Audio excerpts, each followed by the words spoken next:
जय श्री महाकाल दोस्तों, आपका स्वागत है ममता हिंदी कहानियां चैनल में। यहाँ पर आपको मिलेंगी दिल को छू जाने वाली प्रेरणादायक कहानियां। अगर आपको हमारी कहानियां पसंद आए तो वीडियो को लाइक करें, चैनल को सब्सक्राइब करें और अपने सुझाव कमेंट में जरूर दें। आपके सहयोग से आपका अपना चैनल ज्यादा से ज्यादा लोगों तक पहुंच पाए। धन्यवाद।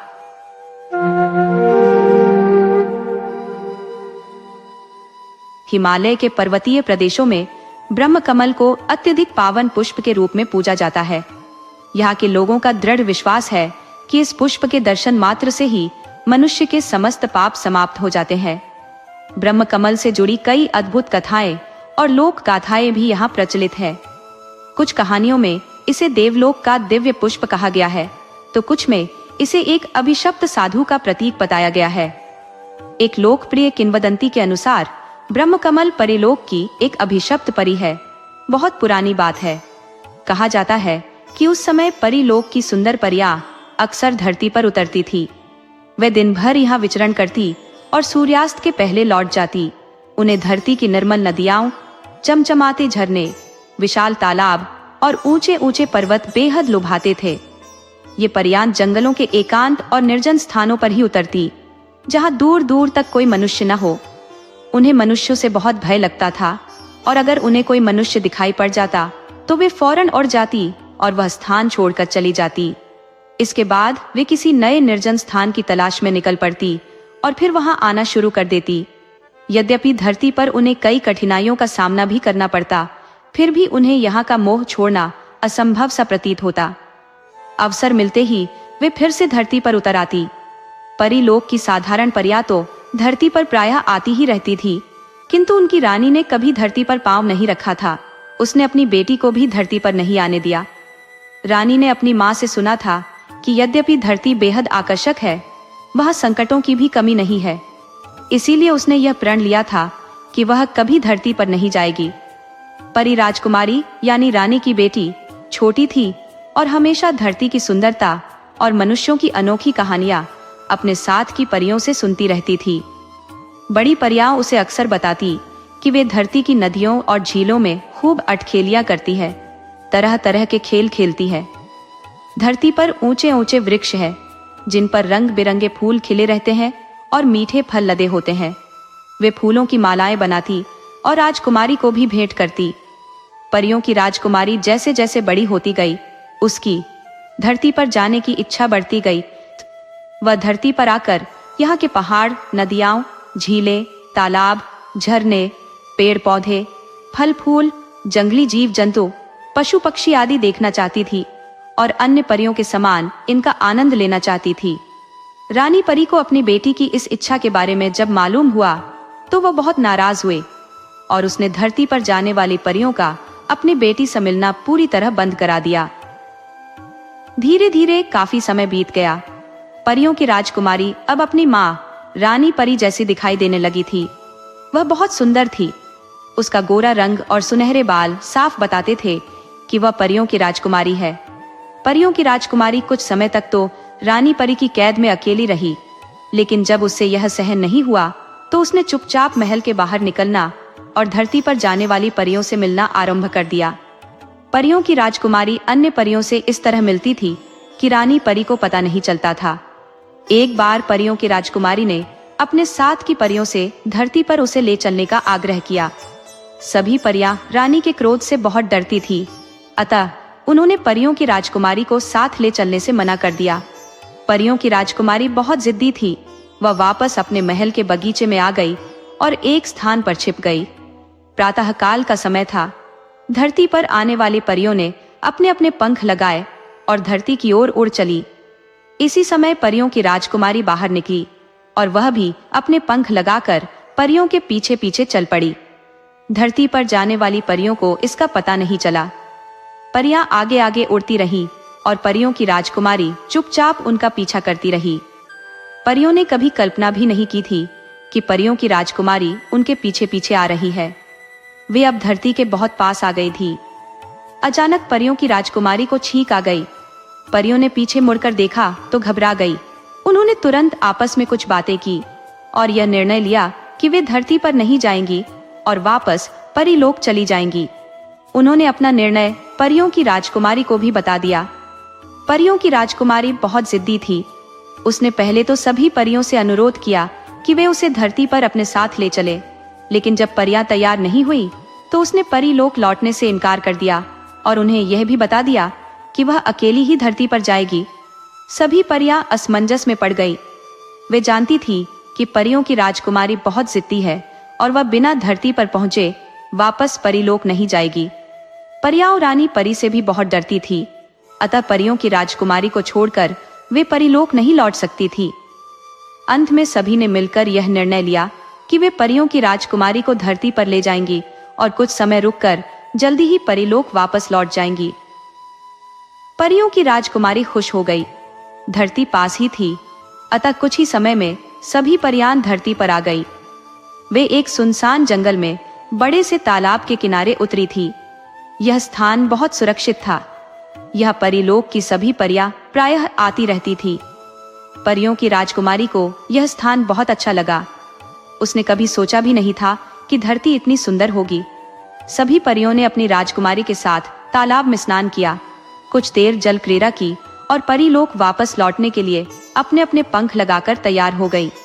किंतु परियों की राजकुमारी अभी धरती पर रुकना चाहती थी और कुछ नए स्थान देखना चाहती थी। परियों ने अपनी राजकुमारी को बहुत समझाया, लेकिन जिद्दी राजकुमारी नहीं मानी। परियां अकेले वापस नहीं लौट सकती थी, अतः उन्हें राजकुमारी की बात माननी पड़ी। परियों ने अपनी राजकुमारी को बहुत से जंगल, जंगली जीव जंतु, पशु पक्षी आदि दिखाए और अंत में हिमालय के बर्फीले पहाड़ों पर आ गई। परियों की राजकुमारी को बर्फ से ढंके ऊंचे ऊंचे पहाड़ बहुत अच्छे लगे। उसका मन हो रहा था कि वह परीलोक न लौटे और यहीं धरती पर रह जाए। परियों की राजकुमारी ने अपने मन की बात अपने साथ आई। परियों से कही तो कुछ परियां नाराज हो गई और कुछ उसे समझाने लगी। परियां अपनी राजकुमारी को यह समझाने का प्रयास कर रही थी कि यह धरती उतनी सुंदर नहीं है जितनी सुंदर वह समझ रही है। इस धरती पर बाघ, शेर, चीता, तेंदुआ जैसे हिंसक जीव, बड़े बड़े राक्षस और देव दानव भी रहते हैं, जो बड़े खूंखार और खतरनाक होते हैं। अतः उसे वापस परीलोक लौट चलना चाहिए। परियां अपनी राजकुमारी को यह सब समझा रही थी। तभी अचानक न जाने कहां से एक दानव प्रकट हो गया और अट्टहास करने लगा। दानव को देखते ही परियों के होश उड़ गए। वे अपनी अपनी जान बचाकर भागी और जिसे जहां जगह मिली वहां छिप गई। परियों की राजकुमारी ने एक विशालकाय दानव को देखा तो उसे भी डर लगा, लेकिन वह भागी नहीं। दानव ने परियों की राजकुमारी को देखा तो उसके रूप पर मोहित हो गया। उसने आगे बढ़कर परियों की राजकुमारी को उठाया, अपने कंधे पर लादा और पहाड़ के पीछे जाकर गायब हो गया। पहाड़ी जंगल में वृक्षों और पत्थरों की आड़ में छिपी परियां अपनी राजकुमारी को ले जाते हुए दानव को देखती रही। वे दानव की शक्ति से परिचित थी, अतः वे न बाहर निकली और न चीखी चिल्लाई। परीलोक से धरती पर आने वाली परियां परेशान हो उठी। उनकी समझ में नहीं आ रहा था कि क्या करें और क्या न करें। वे रानी परी के डर से अपनी राजकुमारी को धरती पर छोड़कर परीलोक नहीं लौट सकती थी और धरती पर लंबे समय तक रहना उनके लिए भी खतरे से खाली नहीं था। परियों ने आपस में एक दूसरे के साथ विचार विमर्श किया। एक परी ने कहा कि धरती पर राक्षसों और देव दानवों के साथ ही वीर, साहसी और नेक इंसान भी रहते हैं। दूसरी परी ने सुझाव दिया कि सभी परियों को ऐसे इंसान की प्रतीक्षा करनी चाहिए और उसके सहयोग से अपनी राजकुमारी को मुक्त कराना चाहिए। एक अन्य परी ने सुझाव दिया कि प्रतीक्षा करने में बहुत समय लगेगा, ऐसा इंसान न जाने कब आए, अतः सभी को मिलकर ऐसे इंसान को ढूंढना चाहिए और राजकुमारी को मुक्त कराने का अनुरोध करना चाहिए। सभी परियों को अंतिम परी का सुझाव अच्छा लगा और उन्होंने यह तय किया कि वे साधारण स्त्रियों के रूप में अगले दिन से ही एक वीर, साहसी और नेक इंसान की खोज आरंभ कर देंगी और जल्दी से जल्दी अपनी राजकुमारी को दानव से मुक्त कराने का प्रयास करेंगी। परियों ने किसी तरह एक प्राकृतिक गुफा में रात बिताई और सवेरा होते ही अपना अभियान आरंभ कर दिया। वे इधर उधर फैल गई और जंगल से गुजरने वालों पर नजर रखने लगी। परियों को शाम हो गई, किंतु वीर, साहसी और नेक इंसान तो दूर की बात, उन्हें कोई साधारण इंसान भी नहीं दिखाई दिया। संभवतः दानव के भय के कारण लोगों ने उधर से गुजरना छोड़ दिया था।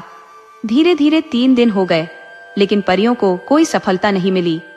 अचानक एक दिन दोपहर के समय उस पहाड़ी जंगल से घोड़े पर सवार एक हट्टा कट्टा सुंदर युवक गुजरा। उसे वहीं पास ही एक वृक्ष की आड़ में खड़ी परी ने देखा और सहायता के लिए गुहार लगाने लगी। परी की आवाज सुनकर घोड़े पर सवार युवक रुक गया और उसने अपनी दृष्टि इधर उधर दौड़ाई। युवक से कुछ दूरी पर एक सुंदर स्त्री खड़ी थी और सहायता के लिए उसे पुकार रही थी। युवक घोड़े से नीचे उतरा और पैदल चलता हुआ परी के पास पहुंचा। इसी समय अन्य परियां भी आ गईं। सभी ने उस युवक को यह बता दिया कि वे परी लोक की परियां है और इसके साथ ही अपनी राजकुमारी के अपहरण की पूरी कहानी भी उसे बता दी। युवक वास्तव में वीर, साहसी और नेक इंसान था। उसने परियों को बताया कि वह इस राज्य का राजकुमार है और उनकी सहायता अवश्य करेगा। परियों को थोड़ी बहुत राहत मिली। राजकुमार अपने राज्य के सभी क्षेत्रों से अच्छी तरह परिचित था। उसे दानव की पूरी जानकारी थी और यह भी मालूम था कि दानव कहाँ रहता है। राजकुमार ने परियों को आश्वासन दिया कि वह उनकी राजकुमारी को दानव से मुक्त कराने का पूरा प्रयास करेगा। इसके बाद वह अपने घोड़े पर सवार हुआ और एक ओर बढ़ गया।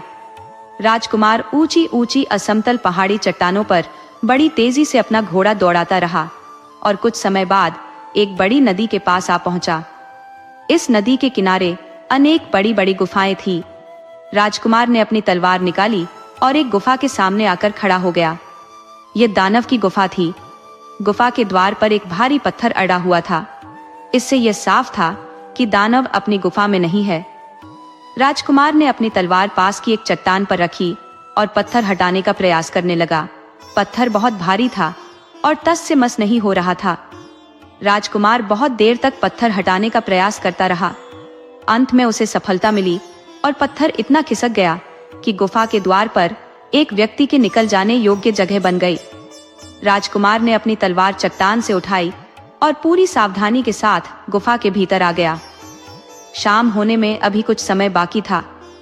गुफा के भीतर इतना प्रकाश आ रहा था कि भीतर की सभी चीजें धुंधली धुंधली दिखाई दे रही थी। राजकुमार ने आंखें फाड़ फाड़ कर गुफा के भीतर नजरें दौड़ाईं। वहां जीव जंतुओं के अस्थि पंजरों के अलावा कुछ नहीं दिखाई दे रहा था। राजकुमार को लगा कि दानव परियों की राजकुमारी को मारकर खा गया है। अचानक राजकुमार के कानों में किसी स्त्री के सिसकने की आवाज टकराई। राजकुमार सावधान हो गया और धीरे धीरे आवाज की ओर बढ़ा। गुफा के एक अंधेरे कोने में एक स्त्री खड़ी सिसक रही थी। राजकुमार ने अनुमान लगाया कि यही परियों की राजकुमारी है। उसने जल्दी जल्दी अपना परिचय दिया और उसका हाथ पकड़कर बाहर आ गया। दानव के अत्याचारों के कारण परियों की राजकुमारी का रंग पीला पड़ गया था और वह मुरझा गई थी, किंतु इससे उसकी सुंदरता में कोई कमी नहीं आई थी। राजकुमार ने परियों की राजकुमारी को देखा तो उस पर मोहित हो गया। परियों की राजकुमारी बहुत घबराई हुई थी। इस समय उसे राजकुमार एक देवदूत जैसा लग रहा था। राजकुमार जानता था कि यह स्थान सुरक्षित नहीं है। दानव कभी भी वापस आ सकता था और उन दोनों के लिए मुसीबतें खड़ी कर सकता था।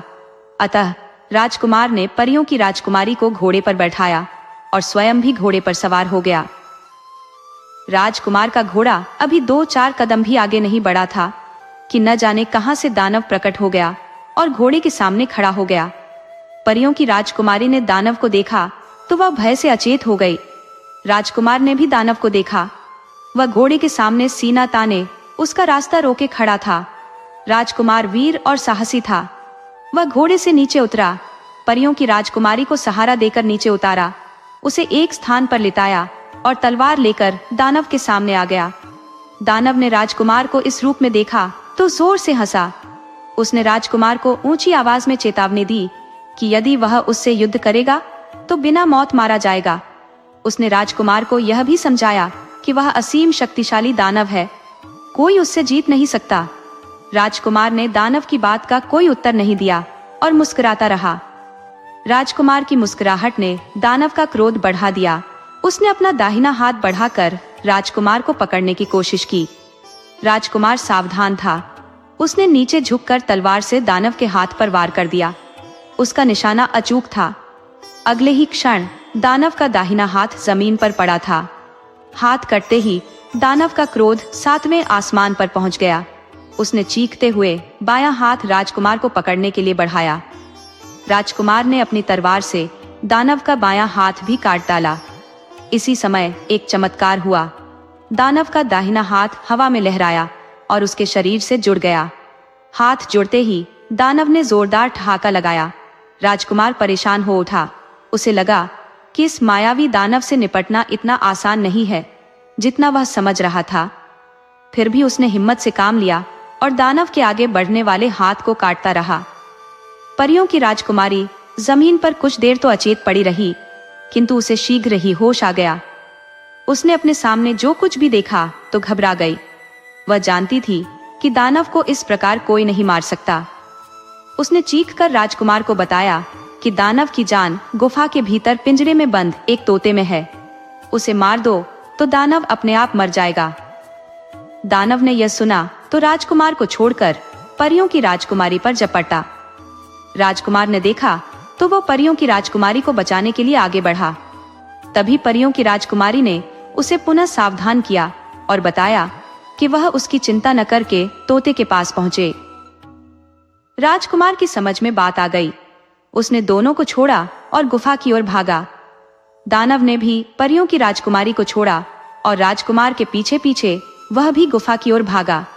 लेकिन इससे पहले कि दानव राजकुमार को पकड़ पाता, राजकुमार ने पिंजरा खोलकर तोते की गर्दन मरोड़ दी। तोते के मरते ही दानव जमीन पर गिरकर तड़पने लगा और कुछ ही क्षणों में मर गया। इसी मध्य परियों की राजकुमारी भी गुफा के भीतर आ गई थी। राजकुमार ने परियों की राजकुमारी का हाथ पकड़कर उसे घोड़े पर बैठाया और फिर स्वयं घोड़े पर सवार होकर एक ओर चल पड़ा। रात का अंधेरा धीरे धीरे बढ़ रहा था। राजकुमार परियों की राजकुमारी को घोड़े पर आगे बैठाए प्रतीक्षा करती हुई परियों की ओर तेजी से बढ़ रहा था। राजकुमार जिस समय परियों के मिलने वाले स्थान पर पहुंचा तो आधी रात हो चुकी थी। उसने इधर उधर देखा, लेकिन उसे कहीं भी कोई परी नहीं दिखाई दी। राजकुमार को बड़ा आश्चर्य हुआ। अचानक उसके कानों में घोड़े के हिनहिनाने की आवाज पड़ी। इसी समय कुछ घुड़सवार सैनिक उसके सामने आए, अपने अपने घोड़े से नीचे उतरे और सिर झुकाकर खड़े हो गए। ये सभी राजकुमार के सैनिक थे जो राजकुमार के महल में वापस न लौटने के कारण उसकी खोज में निकले थे। परियों को इन सैनिकों ने बंदी बना लिया था। राजकुमार की आज्ञा से सैनिकों ने सभी परियों को मुक्त किया। एक एक परी को एक एक सैनिक ने अपने घोड़े पर बैठाया और महल आ गए। राजकुमार के साथ परियों की राजकुमारी भी थी। राजकुमार ने परियों की राजकुमारी सहित सभी परियों को अपने महल में राजसी ठाट बाट से रखा और उन्हें अपने राज्य की सुंदर सुंदर झीलों, नदियों और वनों की सैर कराई। वास्तव में वह परियों की राजकुमारी को हृदय से चाहने लगा था और चाहता था कि वह उसके साथ विवाह कर ले। परियों की राजकुमारी भी राजकुमार की वीरता, साहस और सद्व्यवहार पर मोहित थी और उसे चाहने लगी थी। उसके साथ की परियों ने भी एक एक सैनिक को पसंद कर लिया था और उनके साथ रंगरेलियाएं मना रही थी। इधर परियों और अपनी बेटी के न लौटने के कारण परीलोक की रानी बहुत चिंतित थी। उसने कुछ समय तक तो प्रतीक्षा की और उसके बाद अपना चमत्कारी तारास्त्र लेकर धरती की ओर चल पड़ी। रानी परी का तारास्त्र बड़ा चमत्कारी था। उसने अपने तारास्त्र के द्वारा यह मालूम कर लिया था कि उसकी बेटी और अन्य परियां धरती पर कहाँ है और क्या कर रही है। उसे यह जानकर बहुत क्रोध आया कि उसकी बेटी अन्य परियों के साथ धरती के मानवों के साथ रंगरेलियाएं मना रही है। रानी परी सीधी राजकुमार के महल के बगीचे में पहुंची। परियों की राजकुमारी इस समय राजकुमार का सिर अपनी गोद में लिए हुए किसी मधुर विषय पर बातें कर रही थी। उसने अपने सामने रानी परी को देखा तो उसकी होश उड़ गए। रानी परी बहुत क्रोध में थी। परियों की राजकुमारी ने राजकुमार का सिर अपनी गोद से हटाया और उठकर खड़ी हो गई। इसी समय परीलोक की अन्य परियां भी अपने अपने साथी सैनिकों के साथ आ गईं। रानी परी ने सभी परियों को जलती हुई आंखों से देखा और उन्हें परीलोक वापस चलने का आदेश दिया। लेकिन परियों ने अपने अपने सिर नीचे कर लिए और अपने अपने साथी का हाथ पकड़ लिया। रानी परी की समझ में आ गया कि बात बहुत आगे बढ़ चुकी है। उसने अपने क्रोध पर नियंत्रण किया और अपनी बेटी सहित सभी परियों को धरती के मानव और उनकी बुराइयों के विषय में बताकर परी लोक लौटने के लिए समझाने लगी। रानी परी ने सभी को बहुत समझाया, लेकिन उसकी बेटी सहित सभी परियों ने परी लोक लौटने से साफ इनकार कर दिया। रानी परी ने सभी को बहुत समझाया, लेकिन जब उसकी बात किसी ने नहीं मानी तो उसे क्रोध आ गया और उसने अपने तारास्त्र की चमत्कारी शक्ति से अपनी बेटी को ब्रह्म कमल बना दिया और उसके साथ ही राजकुमार को पानी का कमल बना दिया।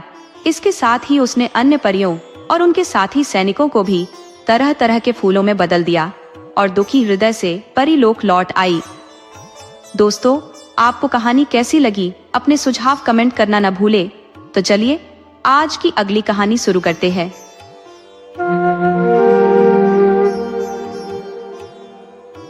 मेरे जीवन की वह एक घड़ी थी जब मेरी उम्र 16 साल थी और मैंने उसे पहली बार देखा। याद है, एक सुरमई वैशाख की संध्या थी जब यह मिलन हुआ। मैं यूं ही नगर से बाहर निकलकर बिना किसी उद्देश्य के निर्जन मैदानों में चलता चला गया, कहीं एक स्वप्न की तरह डूबा हुआ। मुझे नहीं पता था कि क्यों चला जा रहा हूं। मेरी जिंदगी के कुछ साल ऐसे ही अनजाने सफरों में बीते थे। उस समय मुझे अकेलापन बहुत भाता था। सूरज धीरे धीरे नील सागर में डूबने लगा था। किनारों से परछाइयां निकलकर मैदानों में फैलने लगी।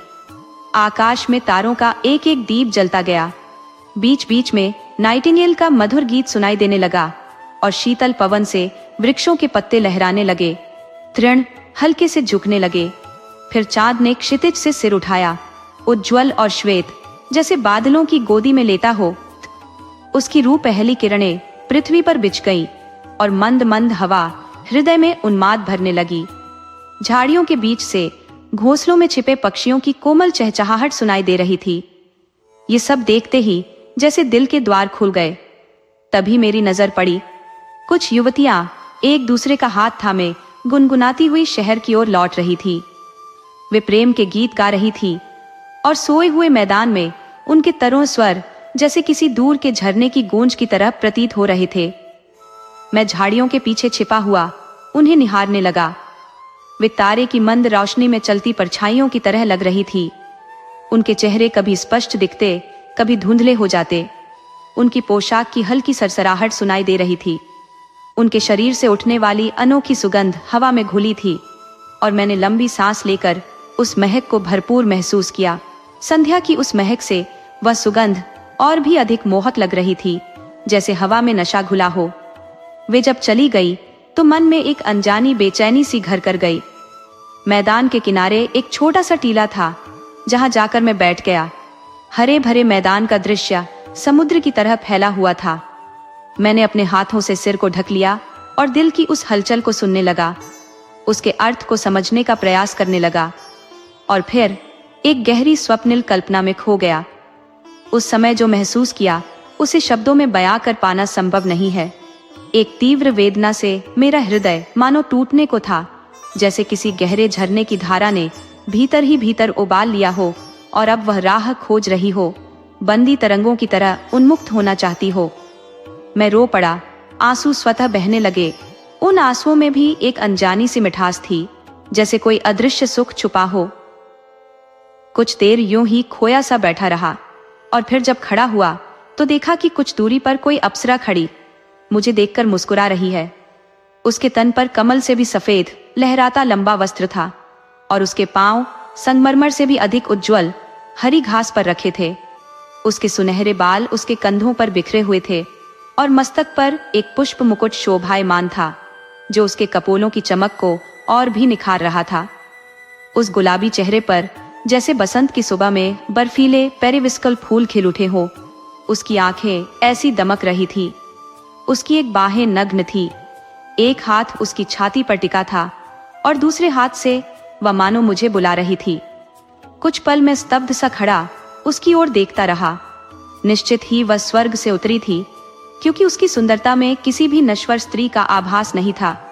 उसकी उपस्थिति के चारों ओर एक ऐसा प्रकाश बिखरा हुआ था, जैसे कोई अदृश्य आभा उसे घेरे हो। अंततः मैंने अपनी अधीरता पर काबू पाते हुए हाथ बढ़ाकर पूछा, तुम कौन हो? रात्रि की ठंडी हवा से भी अधिक कोमल स्वर में उसने उत्तर दिया, मित्र, मैं एक परी हूं। हमारे राजा ने तुम्हारे जन्म के समय मुझे तुम्हारे हृदय में सो जाने की आज्ञा दी थी। तुम्हारे हृदय में पहली बार जब गहरी उत्कंठा ने जन्म लिया तो उसी की लहरों से मैं जाग उठी हूं। मेरा अस्तित्व तुम्हारे जीवन के साथ बंधा है। मैं तुम्हारी बहन हूं। हम जीवन की आधी यात्रा तक साथ रहेंगे। फिर जैसे कोई सूखा फल टहनी से अलग हो जाता है, वैसे ही एक दिन मैं तुमसे विदा ले लूंगी। लेकिन ध्यान रखना भाई, वह दिन दूर नहीं है। जिस गुलाब की उम्र केवल एक सुबह तक होती है, मेरी भी वही नियति है। तुम मुझसे प्रेम करते समय यह न भूलना कि एक दिन मुझे खो देना होगा। जब मैं चली जाऊंगी तब चाहकर भी तुम मुझे वापस नहीं ला सकोगे। तैयार हो जाओ। मेरे पास किसी तरह का जादू नहीं है। मेरे बालों में यह फूल ही मेरी पहचान है। मैं तुम्हें वह दौलत दूंगी जो किसी राजकुमार के जन्म पर भी परी ने नहीं दी होगी। तुम्हारे सिर पर मैं एक ऐसा मुकुट पहना दूंगी कि अनेक राजा अपने मुकुटों के मूल्य से भी तुम्हारा वह मुकुट खरीदकर अपने को भाग्यवान समझेंगे। तुम्हारे लिए मैं ऐसे अनुचर वर्ग नियुक्त करूंगी जो राजभवन या राज दरबार में नहीं देखते। मैं अदृश्य होकर सदा तुम्हारे साथ रहूंगी। सदा ही तुम मेरा लाभकारी प्रभाव अनुभव करोगे। जिन स्थानों से तुम चलोगे, मैं उन स्थानों को सजाऊंगी। रात्रि को मैं तुम्हारी शैया सुगंधित करूंगी। तुम्हारे जगने पर हर एक प्रभात तुम्हें हास्यमय लगे। इस उद्देश्य से सारी प्रकृति को अपनी अंतरात्मा प्रदान करूंगी। आहा, हम लोग कितने सुंदर सुंदर उत्सवों का उपभोग करेंगे। केवल जो धन दौलत तुम्हारे पास लाऊंगी, मित्र, उसे पहचानना सीखना। हाथों से खिसकने के पहले ही उसे दृढ़ मुट्ठी में पकड़ लेना होगा। बिना बिगाड़े किसी चीज को कैसे स्पर्श करना चाहिए, ये जानना। मुझसे अलग होकर तुमको आधा पथ चलना है, पहले से उसका प्रबंध कर लेना। देखो मित्र, मैंने तुमसे पहले ही कह दिया है कि मैं बहुत थोड़े दिन तक जीवित रहूंगी, पर मेरे इस छोटे मूल्यवान जीवन को और कुछ लंबा करना या न करना तुम पर निर्भर है। मैं उन सब दुर्लभ पौधों की तरह हूं जिन्हें यथा परिमाण सूर्य के प्रकाश और वर्षा से जीवित रखना पड़ता है। मेरे दोनों चरण बहुत सुकुमार है। अपने अनुसरण में उन्हें थका मत देना। मेरे कपोलों की चमक और प्रभा कमल से भी कोमल है। अगर उन्हें सुखा देना नहीं चाहते हो तो जलती हुई वासना की आग के भीतर मुझे न ले जाना। घनी छाया के भीतर से मुझे ले जाना। मेरे चले जाने पर तुम जो भयानक कष्ट अनुभव करोगे, ख्याल रखना वह विषैला न हो उठे। वही करना जिससे मेरी याद तुम्हें सुख की याद से लगे। तुम्हारे जीवन को मैं और किरण की धारा में उज्ज्वल और दीप्त तो नहीं कर सकूंगी, पर मेरे चले जाने पर भी अनेक दिनों तक तुम्हारे हृदय में उसका एक मधुर प्रतिबिंब जिससे छोड़ सकूं, वही करना। यह कहकर शिशु के रक्षक देवता जैसे शिशु के पालने पर झुके रहते हैं, उसी तरह मेरी ओर उन्होंने अपना श्वेत मुख झुकाया और मेरे माथे पर अपने होठों का स्नेहपूर्ण स्पर्श किया।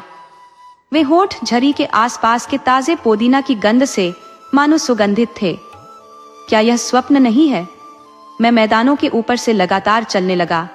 कभी पागल की तरह दौड़ रहा था और कभी घास पर लेटकर घास को आंसुओं से भिगो रहा था और कभी सनोवर वृक्ष के पतले वृंत को अपनी छाती में चिपका रहा था और सोच रहा था, मेरे उन्माद के लक्षण देखकर वह भी शायद सिहर रहा है, कांप रहा है। कभी मैं तारावलियों की ओर हाथ बढ़ाकर प्रेम मुग्ध हृदय से उनसे बातें कर रहा था और कभी फूलों के साथ, वृक्षों के साथ, तृणों के साथ बातें कर रहा था।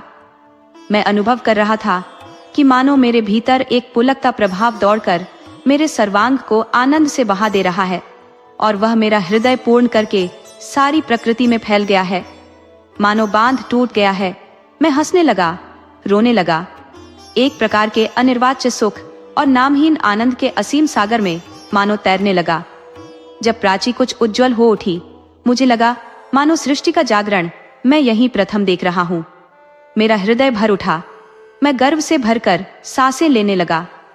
क्षण भर के लिए लगा मानो मेरी आत्मा देह से निकलकर मुक्त भाव से, लघु भाव से आकाश के भीतर से उड़ जाएगी और उदीयमान सूर्य ने जिन सब क्षीण वाष्पराशियों को अलग अलग कर दिया था, उन्हीं वाष्पराशियों के साथ घुल मिल जाएगी। पर्वत पर चढ़कर एक ऊंचे स्थान से मैं विजय की दृष्टि से सारे दिगंत का निरीक्षण करने लगा कि अभी अभी पृथ्वी की मेरे लिए सृष्टि हुई है। और मैं ही उसका प्रभु हूँ। फिर वे मेरे पास आई।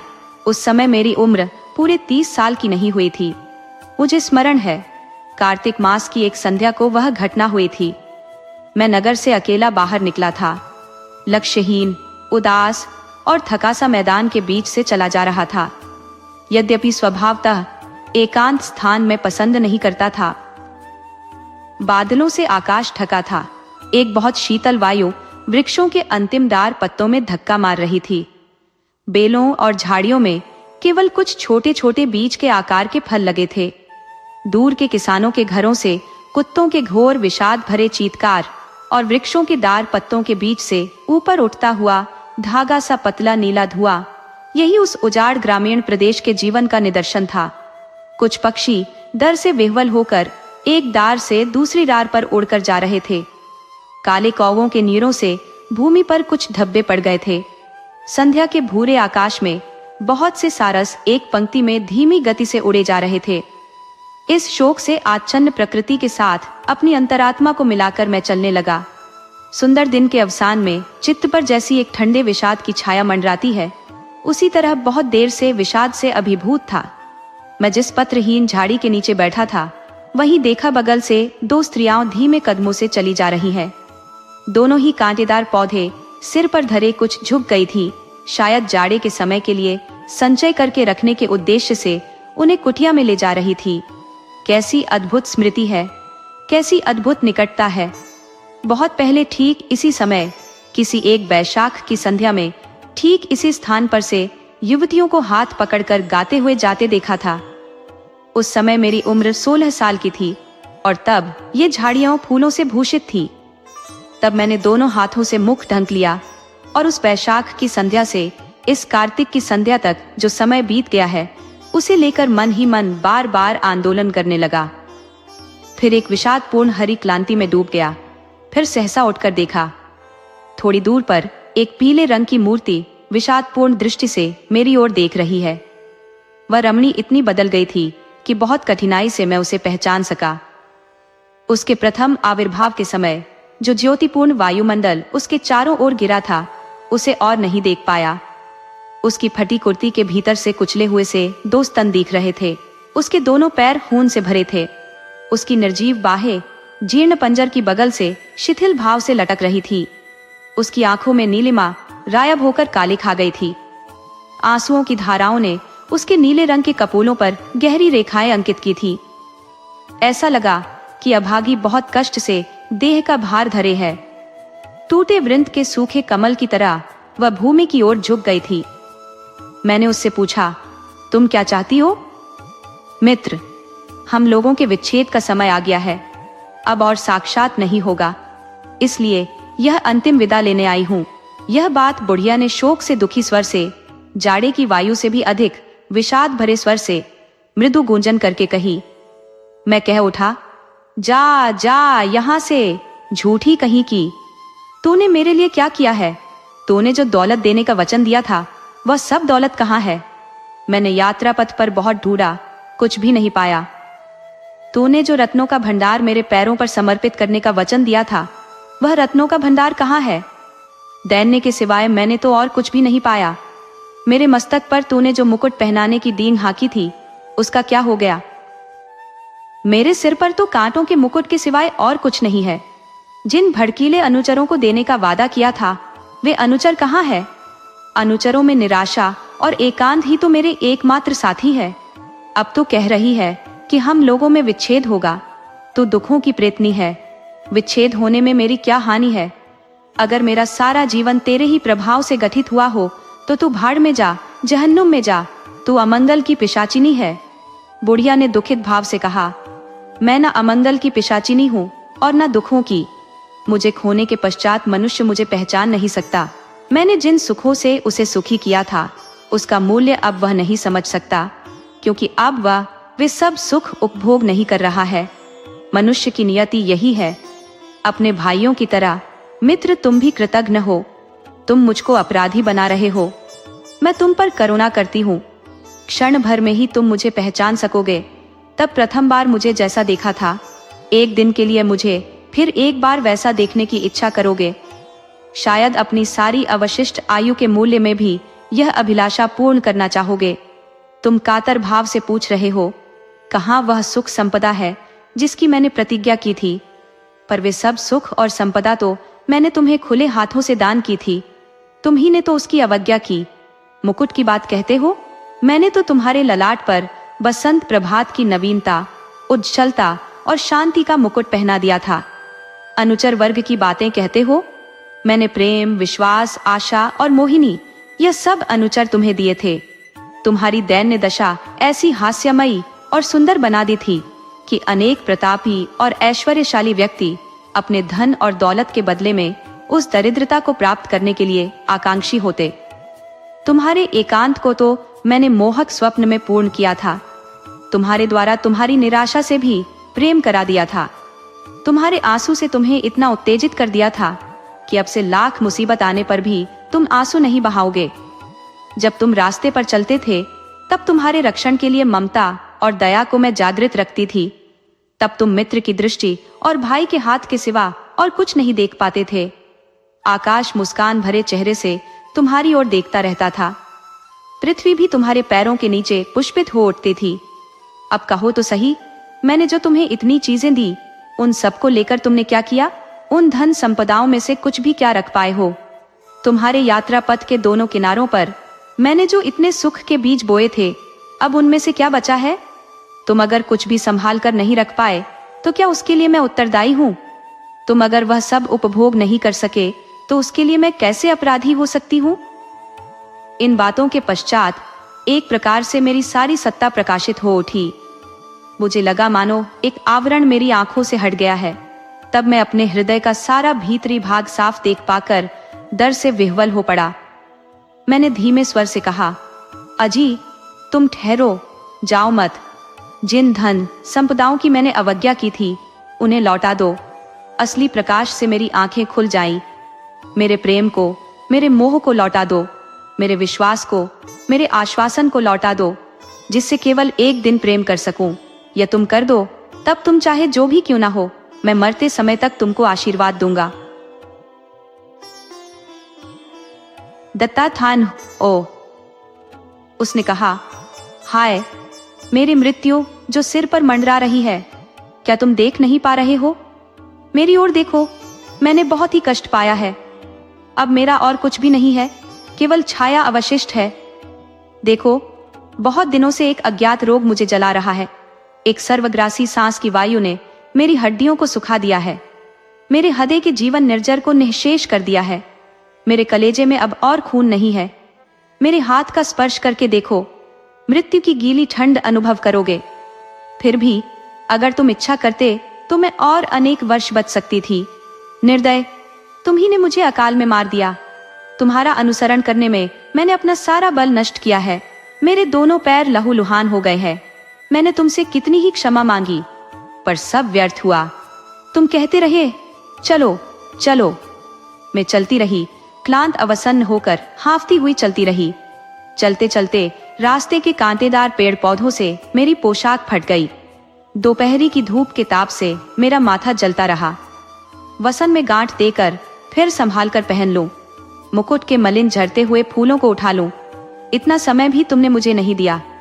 कोई फूलों से शोभित सुंदर आश्रम, कोई रहस्यमय मरुकानन देकर जब तुमसे कहती, मित्र, शांति वही है, वही हम लोगों का तंबू गड़ेगा, तब तुम किसी तरह भी नहीं रुकते थे। जिद करके लगातार चलते ही रहते थे और मुझे निर्दय भाव से रेगिस्तान की बालों पर से खींच ले जाते थे। किसी भी अत्याचार से क्या मुझको छुटकारा दिया है? तूफान आने पर मेरा सिर कभी बचाया है? श्रांत, क्लांत और निराश होकर कितनी ही बार तुम्हें छोड़ जाने का निश्चय किया, पर कृतज्ञ मैं तुमसे प्रेम करती थी। मैं तुम्हारे पास नहीं हूं, यह अनुभव कर जब तुम आश्चर्य करते और फिर मेरे पास लौटकर इशारे से या करुण स्वर से मुझे पुकारते थे, तब मैं और रह नहीं पाती थी। मैं उठकर फिर तुम्हारे पास आती थी। पर आज उन सब का अंत हो गया है मित्र। अब और अधिक मैं नहीं रह सकती। मेरे रक्त का प्रवाह बंद हो रहा है। मेरी दृष्टि क्षीण हो गई है। मेरे पैर कांप रहे हैं। आओ, बाहों से एक बार मुझे हृदय में चिपका लो। तुम्हारे हृदय में ही मैंने जीवन पाया था। तुम्हारे हृदय पर ही मैं मरना चाहती हूँ। उसे लेने के लिए मैं दोनों हाथ बढ़ाकर कह उठा, नहीं, तुम नहीं मरोगी, तुम्हें मरने नहीं दूंगा, परंतु अपरिचित जीव मुझसे कहो तो तुम कौन हो? वह बोली, मैं अब कुछ नहीं हूं, पर एक समय थी तुम्हारी जवानी। तब आकुल होकर मैंने उसे पकड़ने की चेष्टा की, पर इसके पहले ही वह कहीं गायब हो गई थी। देखा, उस स्थान पर उसके बालों से गिरे हुए कुछ फूल पड़े हैं। मैंने संभाल कर वे सब फूल उठा लिए, परंतु हाय, उन फूलों में कोई सुगंध नहीं थी। दोस्तों, आपको कहानी कैसी लगी? अपने सुझाव कमेंट करना न भूले। तो चलिए आज की अगली कहानी शुरू करते हैं।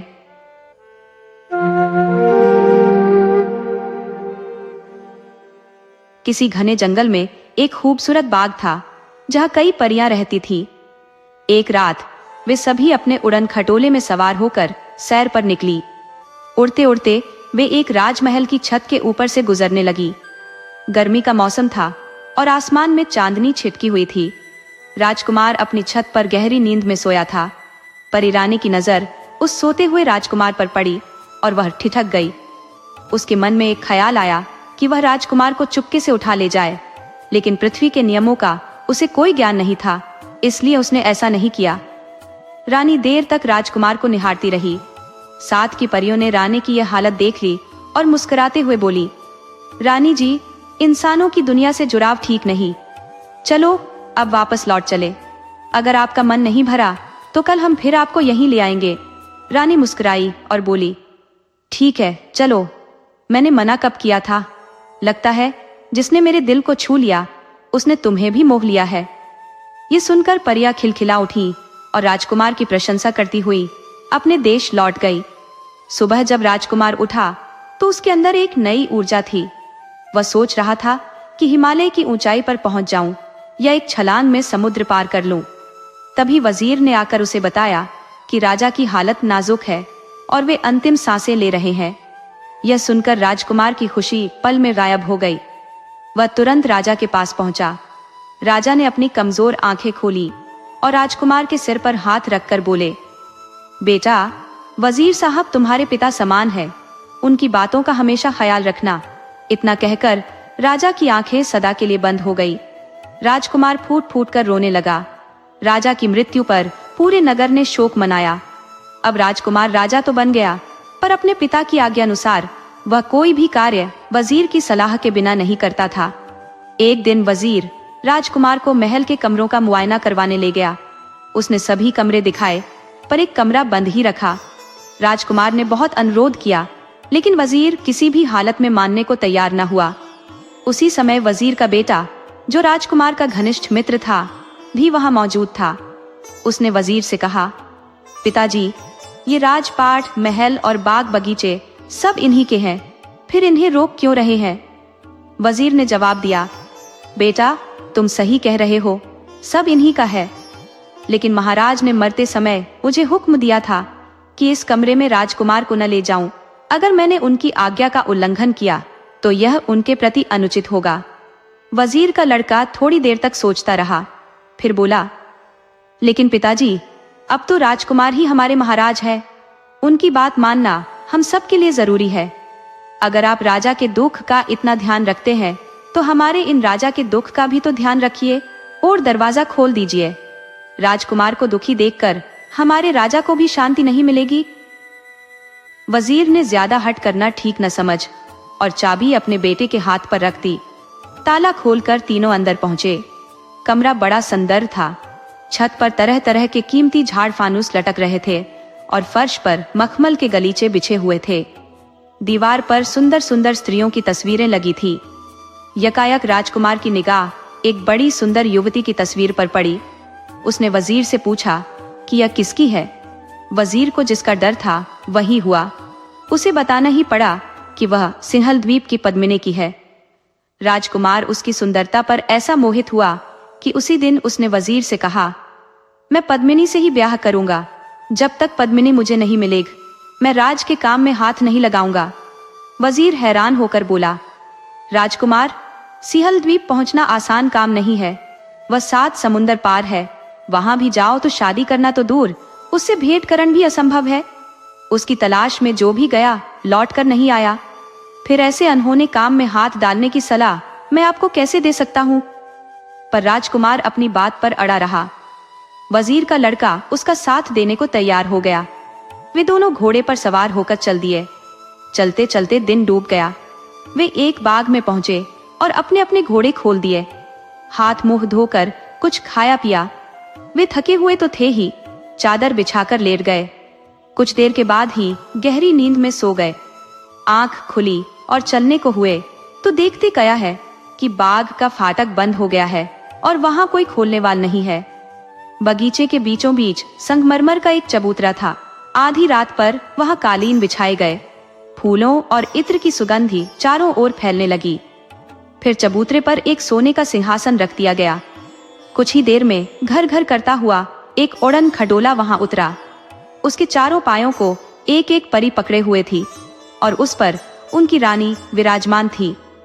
चारों परियों ने अपनी रानी को सहारा देकर नीचे उतारा और रत्न जड़ित सोने के सिंहासन पर बिठा दिया। परी रानी ने इधर उधर देखा और अपनी सखियों से कहा, वह देखो, पेड़ के नीचे चादर बिछाए दो आदमी सो रहे हैं। उनमें से एक वही राजकुमार है। उसे तुरंत मेरे सामने लाओ।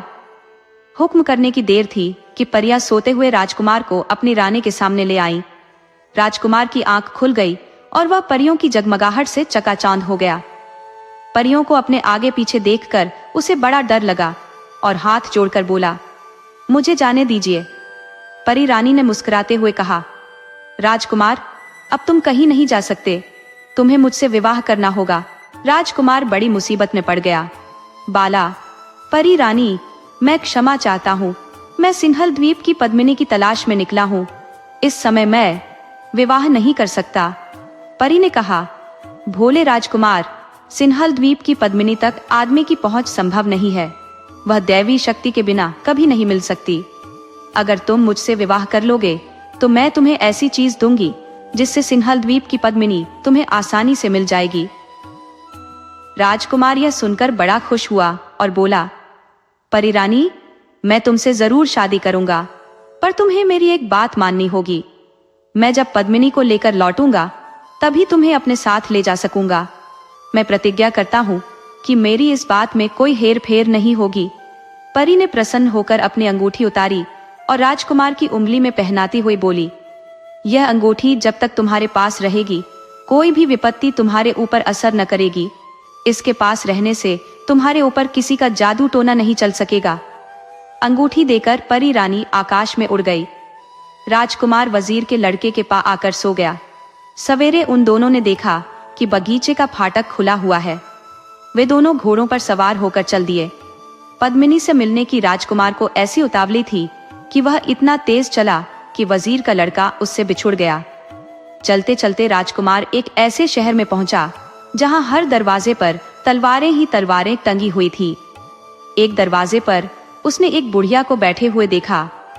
उसे बड़े जोर की प्यास लगी थी। पानी पीने के लिए वह बुढ़िया के पास पहुंच गया। बुढ़िया झूठ मूठ का लाड़ दिखाती हुई बोली, हाय बेटा, तू बड़े दिनों के बाद दिखाई दिया है। तू तो मुझे पहचान भी नहीं रहा। भूल गया अपनी बुआ को। ये कहते कहते उसने राजकुमार को हृदय से लगा लिया और चुपचाप उसकी अंगूठी उतार ली। इसके बाद उसने राजकुमार को मक्खी बनाकर दीवार से चिपका दिया। उधर वजीर के लड़के को राजकुमारी की तलाश में भटकते भटकते बहुत दिन निकल गए। अंत में उसे एक उपाय सूझा। वह परी रानी के बगीचे में पहुंचा और रात को एक पेड़ पर चढ़ गया। आधी रात को परी रानी उसी चबूतरे पर उतरी। वह वजीर के लड़के की विपदा को समझ गई। उसने उसे सामने बुलाकर कहा, यहाँ से 100 योजन की दूरी पर एक जंगल है। उसमें तरह तरह के हिंसक पशु रहते हैं। वहां ताड़ के पेड़ पर एक पिंजरा टंगा हुआ है। उसमें एक तोता बैठा है। उस तोते में उस जादूगरनी का सारा जान छिपा है जिसने तुम्हारे राजकुमार को मक्खी बनाकर अपने घर में दीवार से चिपका रखा है। वजीर के लड़के ने पूछा, इतनी दूर मैं कैसे पहुंच सकता हूं? परी रानी ने वजीर के लड़के को अपने कान की बाली उतार कर दी और कहा कि इसको पास रखने से तुम 100 योजन 1 घंटे में तय कर लोगे। इसमें एक खूबी यह भी है कि तुम सबको देख सकोगे और तुम्हें कोई नहीं देख पाएगा। इस प्रकार तोते के पिंजरे तक पहुंचने में तुम्हें कोई कठिनाई नहीं होगी और तोते को मारना तुम्हारे बाएं हाथ का खेल होगा। वजीर का लड़का बाली लेकर खुशी खुशी जंगल की ओर चल दिया। पेड़ के पास पहुंचकर उसने पिंजरा उतारा और तोते की गर्दन मरोड़ डाली। इधर तोते का मरना था कि जादूगरनी का भी अंत हो गया। वजीर का लड़का वहां से जादूगरनी के घर पहुंचा। जादूगरनी की उंगली से जैसे ही उसने अंगूठी खींची कि राजकुमार मक्खी से फिर आदमी बन गया। वजीर के लड़के से मिलकर राजकुमार खुशी के मारे उछल पड़ा। वजीर के लड़के ने राजकुमार को सारा किस्सा कह सुनाया। अब दोनों साथ साथ पद्मिनी से मिलने चल दिए। चलते चलते वे बहुत थक गए थे। रात भर के लिए वे एक सराय में रुक गए। राजकुमार सो रहा था। उधर से विमान में बैठकर महादेव पार्वती निकले। दोनों बातचीत करते चले जा रहे थे। यकायक महादेव जी ने कहा, पार्वती, इस नगर की राजकुमारी बहुत सुंदर और गुणवती है। राजा उसकी शादी एक काने राजकुमार के साथ कर रहा है। अगर ब्याह हो गया तो जन्म भर राजकुमारी को काने के साथ रहना पड़ेगा। मैं इसी सोच में हूँ कि इस सुंदरी को काने से कैसे छुटकारा दिलाऊं। पार्वती जी ने नीचे सोए हुए राजकुमार की ओर इशारा करते हुए कहा, देखिए जरा नीचे की ओर, कितना सुंदर राजकुमार है। विमान उतारिए और राजकुमार को लेकर वर की जगह पहुंचा दीजिए। महादेव जी को यह युक्ति जंच गई। उन्होंने ऐसा ही किया। राजकुमार की शादी उस राजकुमारी से हो गई। विदा के समय राजकुमार बड़े चक्कर में पड़ा। विवाह करने के बाद लौटते समय मैं तुम्हें साथ ले जाऊंगा। इस समय तो तुम मुझे जाने दो। राजकुमारी को राजकुमार पर विश्वास हो गया। उसने उसे 2 बाल दिए, एक सफेद और एक काला। राजकुमारी ने कहा कि काला बाल जलाओगे तो काला हो जाएगा और सारी इच्छाएं पूरी कर देगा। राजकुमार बाल पाकर बड़ा खुश हुआ और राजकुमारी को लौटने का भरोसा देकर सिन्हल द्वीप की ओर चल पड़ा। पहले उसने काला बाल जलाया। बाल के जलाने की देर थी कि काला दैत्य राजकुमार के आगे आ खड़ा हुआ। राजकुमार पहले तो बहुत डरा, पर वह जानता था कि वह दैत्य उसका सेवक है। उसने हुक्म दिया, जाओ, वजीर के लड़के को मेरे पास ले आओ। काला दैत्य उसी क्षण वजीर के लड़के को राजकुमार के पास ले आया। फिर बोला, और कोई आज्ञा? राजकुमार ने कहा, हम दोनों को पद्मिनी के महल में पहुंचा दो। कहने की देर थी कि वे पद्मिनी के महल के फाटक पर आ गए। वहां एक हृष्ट पुष्ट संतरी पहरा दे रहा था। उसने अंदर नहीं जाने दिया। राजकुमार ने फिर काला बाल जलाया। दैत्य हाजिर हो गया। राजकुमार के हुक्म देते ही काले दैत्यों की पलटन आ गई। उन्होंने रानी पद्मिनी के सिपाहियों को बात की बात में मौत के घाट उतार दिया। इसके बाद दैत्य गायब हो गए। राजकुमार और वजीर का लड़का महल में घुसे। राजकुमार ने सफेद बाल जलाया। सफेद देव आ गया। राजकुमार ने उससे कहा, मैं पद्मिनी से विवाह करना चाहता हूँ, बारात सजाकर लाओ। जरा सी देर में देव अपने साथ एक बड़ी शानदार बारात सजाकर ले आया। पद्मिनी के पिता ने जब देखा कि कोई राजकुमार पद्मिनी को शान शौकत से ब्याहने आया है और इतना शक्तिशाली है कि उसने उसकी सारी सेना नष्ट कर डाली है, तो उसने चूं तक न की। राजकुमार का ब्याह पद्मिनी से हो गया। अब राजकुमार पद्मिनी को लेकर अपने घर की ओर रवाना हो गया। रास्ते में से उसने उस राजकुमारी को अपने साथ लिया जिसने उसे बाल दिए थे। इसके बाद परी रानी के बगीचे में आया। रात को सब वहीं ठहरे। आधी रात को परी रानी आई। राजकुमार उसे देखकर बड़ा प्रसन्न हुआ और बोला, यह तुम्हारी ही कृपा का फल है जो मैं पद्मिनी को लेकर यहाँ अच्छी तरह लौट आया। यह दूसरी राजकुमारी भी तुम्हारी तरह मुसीबत में मेरी सहायक हुई है। तुम इसे छोटी बहन समझकर खूब प्यार से रखना। परी रानी गदगद कंठ से बाली, राजकुमार, तुम्हारी खुशी में मेरी खुशी है। पद्मिनी के कारण ही हम दोनों को तुम्हारे जैसा सुंदर राजकुमार मिला है। पद्मिनी आज से पटरानी हुई और हम दोनों उसकी छोटी बहनें। वे सब उड़न खटोले में बैठकर राजकुमार के देश में आ गईं। नगर भर में खूब आनंद मनाया गया और धूमधाम के साथ राजकुमार की तीनों रानियों के साथ सवारी निकाली गई। दोस्तों, आपको कहानी कैसी लगी अपने सुझाव कमेंट करना न भूले। तो चलिए आज की अगली कहानी शुरू करते हैं।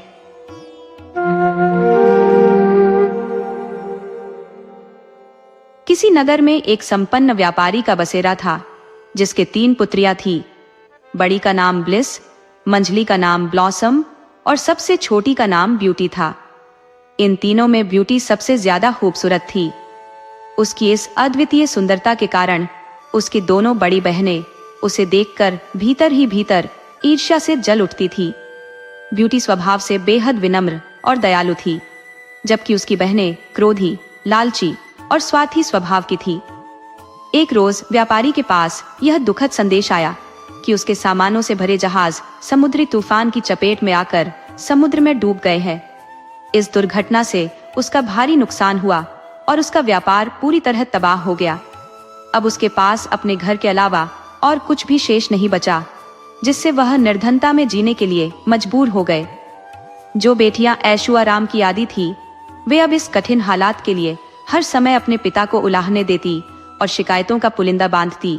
वे घर का कोई भी काम करने से कतराती थी।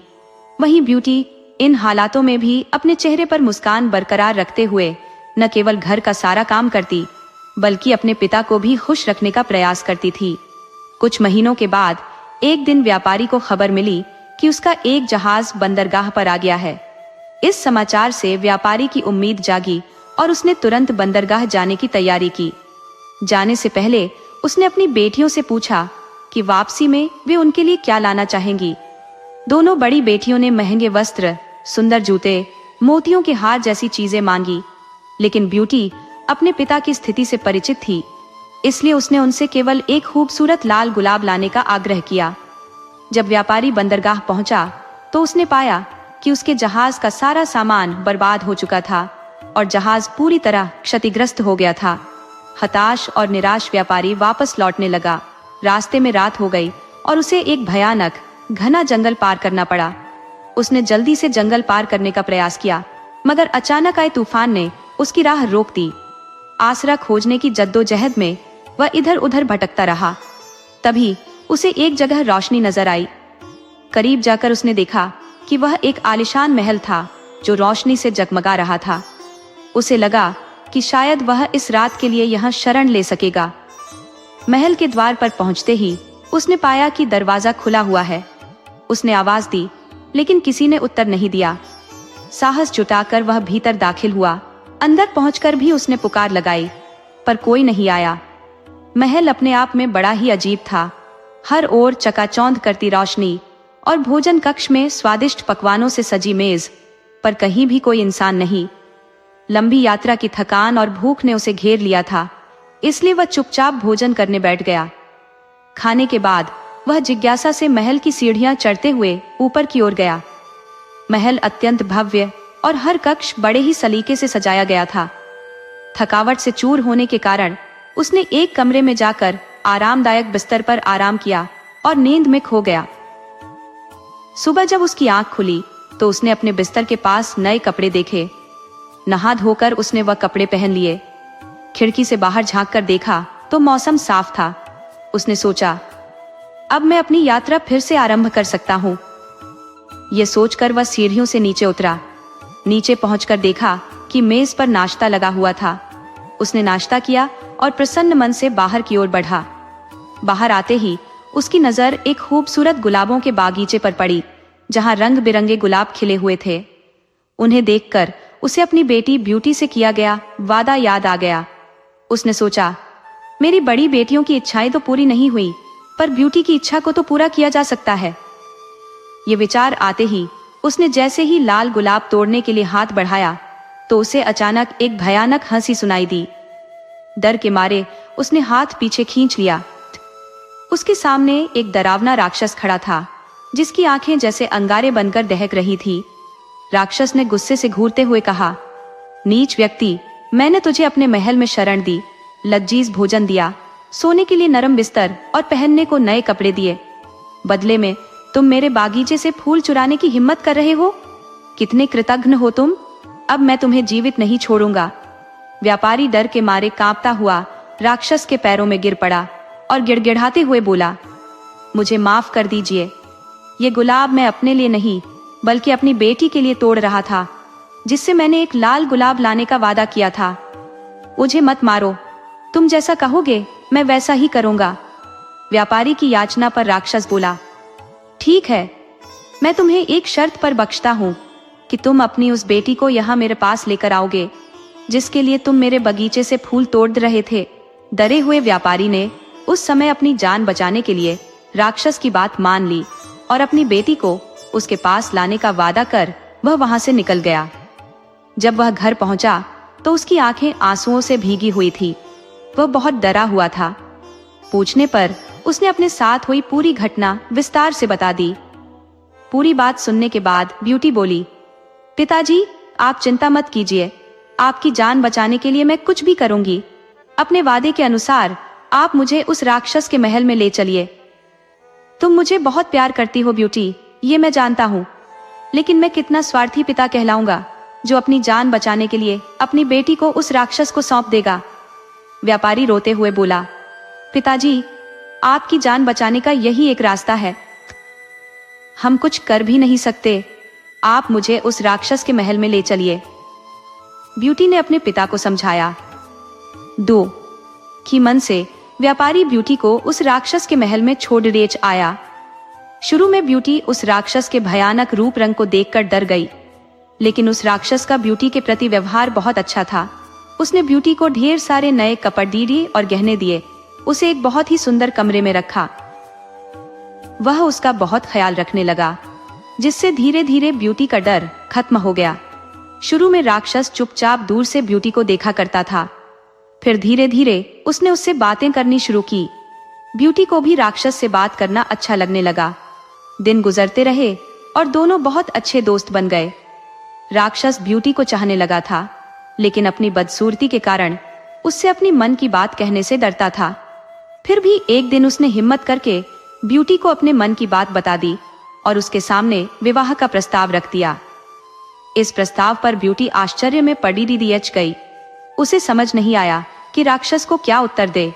वह सोच में पड़ी दियच गई, वह कैसे उस बदसूरत राक्षस से विवाह कर सकती थी। लेकिन वह उसकी भावनाओं को भी ठेस नहीं पहुंचाना चाहती थी, क्योंकि वह उसके प्रति दयालु था और उसने उसके पिता के प्राण भी नहीं लिए थे। ब्यूटी घबराते हुए बोली, मैं इसका अभी कोई उत्तर नहीं दे सकती। ब्यूटी की बात पूरी होने के पहले ही राक्षस उसका उत्तर समझ गया और उसकी बात काट कर बोला, कोई बात नहीं ब्यूटी, मैं तुम्हारी स्थिति समझता हूँ, मुझे तुम्हारी बात का बुरा भी नहीं लगा है। इतना कहकर वह वहां से चला गया। दिन गुजरते गए, दोनों ने इस बारे में फिर कोई बात नहीं की। ब्यूटी को वहां कोई तकलीफ नहीं थी, लेकिन वह अपने पिता और बहनों को बहुत याद किया करती थी। ऐसे ही एक दिन वह उन्हें याद कर उदास बैठी हुई थी। तभी राक्षस वहां आया और उसकी उदासी का कारण पूछा। ब्यूटी ने उसे बताया कि वह अपने परिवार को याद कर रही है। राक्षस ब्यूटी का दुहक समझ गया और उसने उसे एक जादुई आईना दिया, जिसमें वह जब चाहे अपने पिता और बहनों को देख सकती थी। ब्यूटी उस आईने को पाकर बहुत खुश हुई। अब जब भी उसका मन करता वह उसमें अपने परिवार को देख लेती थी। एक दिन ब्यूटी ने उस आईने में देखा कि उसके पिता बहुत बीमार है और मरने की कगार पर है। वह दुखी हो गई।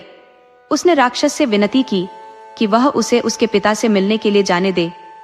वह आखिरी बार उनसे मिलना चाहती है, पता नहीं फिर कभी वह उन्हें देख पाए या ना। पहले तो राक्षस ने मना कर दिया, लेकिन फिर ब्यूटी के आंसू देखकर उसका मन पिघल गया और उसने उसे जाने की इजाजत दे दी। उसने ब्यूटी से कहा, मैं तुम्हें अपने पिता के पास जाने की इजाजत देता हूँ, लेकिन इस शर्त पर कि तुम्हें 7 दिन के भीतर मेरे वापस आना होगा, नहीं तो मैं तुम्हारी याद में मर जाऊंगा। ब्यूटी ने राक्षस से वादा किया कि वह अपने पिता को देखकर 7 दिन में वापस लौट आएगी। राक्षस ने उसे एक अंगूठी दी और कहा कि जब वह यह अंगूठी अपनी उंगली से उतारेगी वह वापस इस महल में होगी। ब्यूटी ने वह अंगूठी पहन ली। अगले दिन जब वह सोकर उठी तो उसने खुद को अपने पिता के घर पर पाया। वह सीधे जाकर अपने पिता से मिली। पिता ब्यूटी को देखकर बहुत खुश हुआ।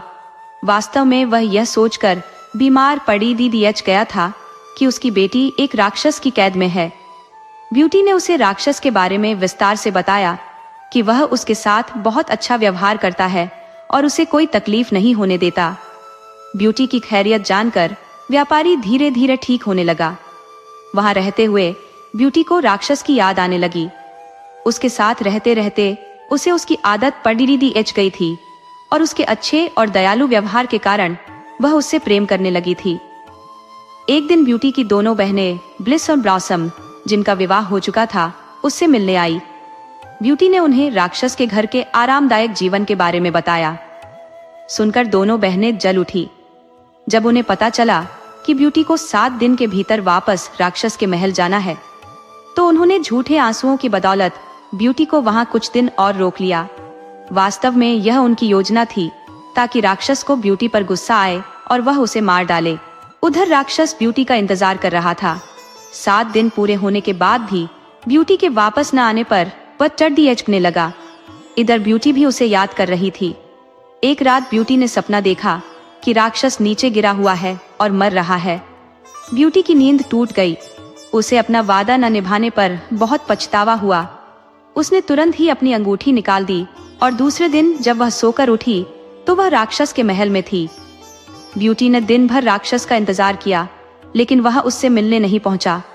उसने पूरे महल में उसे ढूंढा, लेकिन वह उसे नहीं दिखा। वह परेशान हो गई। फिर शाम को वह महल से बाहर निकली और राक्षस को खोजने लगी। उसने पूरे बगीचे में उसे ढूंढा। फिर वह महल के पीछे वाले हिस्से में गई। वहां एक कोने में राक्षस नीचे पड़ढ़ा हुआ था। वह बहुत कमजोर नजर आ रहा था। ऐसा लग रहा था मानो वह मरने की कगार पर है। ब्यूटी जल्दी से उसके पास गई और उससे बोली, ये तुम्हें क्या हो गया है? मैंने तुमसे कहा था ना कि यदि तुम नहीं आई तो मैं तुम्हारी याद में मर जाऊंगा। राक्षस ने उत्तर दिया। ब्यूटी ने अपने देर से आने के लिए उससे क्षमा मांगी और उसे कहने लगी, तुम मुझे छोड़कर मत जाओ। मैं तुम्हारे बिना नहीं रह सकती। मैं तुमसे प्रेम करने लगी हूँ। मुझसे विवाह कर लो। ब्यूटी का इतना कहना था कि एक चमत्कार हुआ और वह राक्षस एक सुंदर नौजवान राजकुमार में परिवर्तित हो गया। ब्यूटी यह देखकर आश्चर्यचकित रह गई। राजकुमार ने उसे बताया, मैं एक जादूगरनी के श्राप के कारण राक्षस बन गया था। कई वर्षों तक मैं इस रूप में रहा। ये श्राप तभी टूटता जब कोई मेरी बदसूरती के बाद भी मुझसे सच्चा प्रेम करता। आज तुम्हारे सच्चे प्रेम के कारण वह श्राप टूट गया है और मैं वापस अपने असली रूप में आ गया हूँ। ब्यूटी उसे देखकर बहुत खुश हुई। दोनों ने विवाह कर लिया और खुशी खुशी रहने लगे।